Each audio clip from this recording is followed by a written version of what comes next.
billahi min syururi anfusina wa min sayyiati a'malina. May yahdihillahu fala mudilla lahu wa may yudlil fala hadiya lahu. Asyhadu an la ilaha illallah wa asyhadu anna Muhammadan abduhu wa rasuluh la nabiyya ba'da amma ba'du.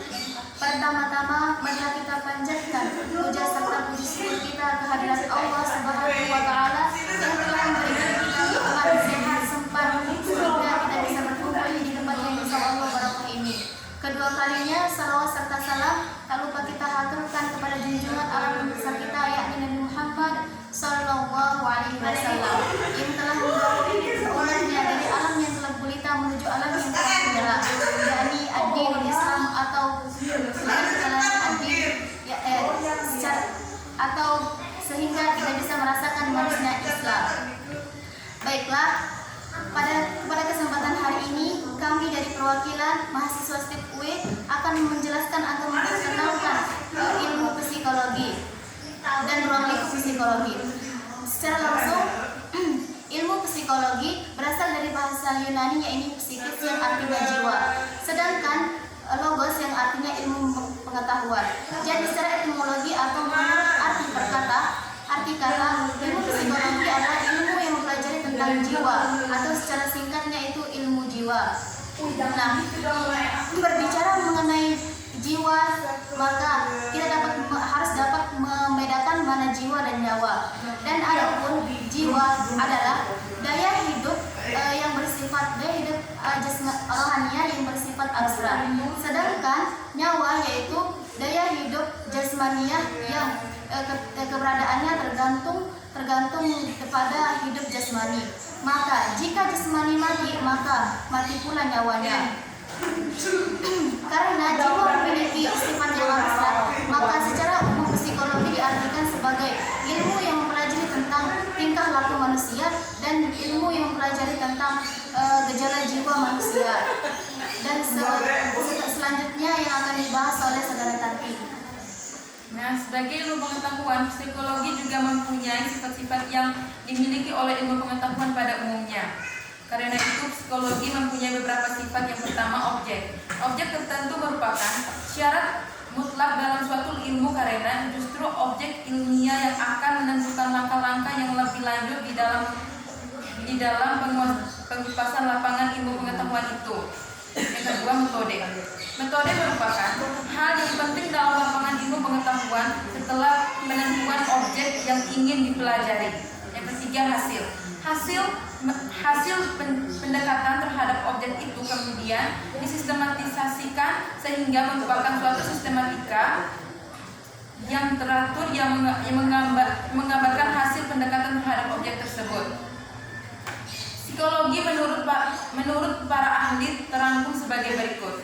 Psikologi adalah ilmu pengetahuan yang mempelajari semua tingkah laku dan perbuatan individu.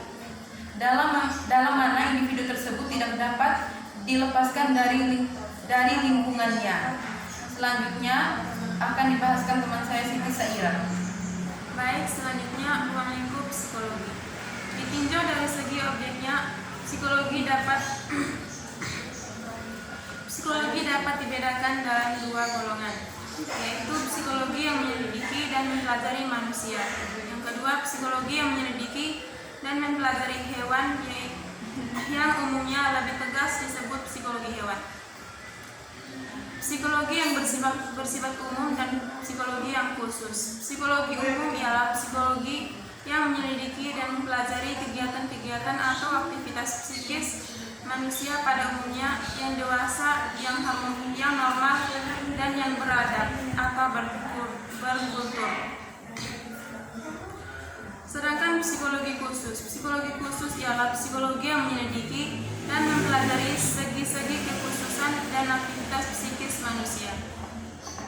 Psikologi perkembangan yaitu psikologi yang membicarakan perkembangan psikis manusia dari masa bayi sampai tua yang mencakup A. Psikologi anak atau mencakup masa bayi. B. Psikologi puber atau psikologi pemuda. C. Psikologi orang dewasa. D. Psikologi orang tua. Yang kedua, psikologi sosial. Psikologi sosial yaitu psikologi yang yang khusus membicarakan tentang tingkah laku atau aktivitas manusia dalam hubungan dengan situasi sosial. Yang ketiga, psikologi pendidikan.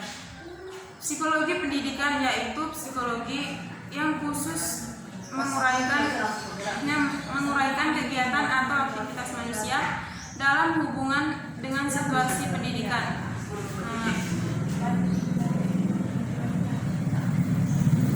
Yang keempat, psikologi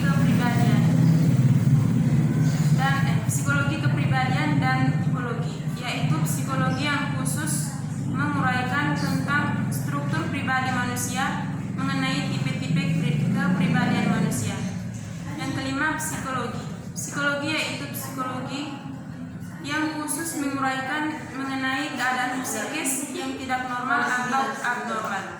Yang keenam, psikologi kriminal, yaitu psikologi yang khusus hubungan dengan soal-soal perusahaan. Yang ketujuh, psikologi perusahaan. Psikologi perusahaan yaitu psikologi yang khusus berhubungan dengan soal-soal perusahaan.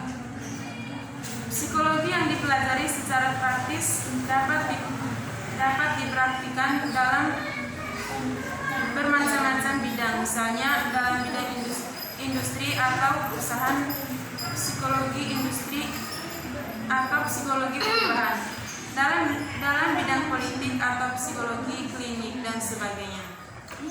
Sekian yang dapat kami sampaikan atau diterangkan. Kurang dan lebihnya kami mohon maaf karena sesungguhnya kesempurnaan itu datangnya hanya milik Allah. Wallahul muwaffiq wal hadi ila sabilir rasyad. Assalamualaikum warahmatullahi wabarakatuh.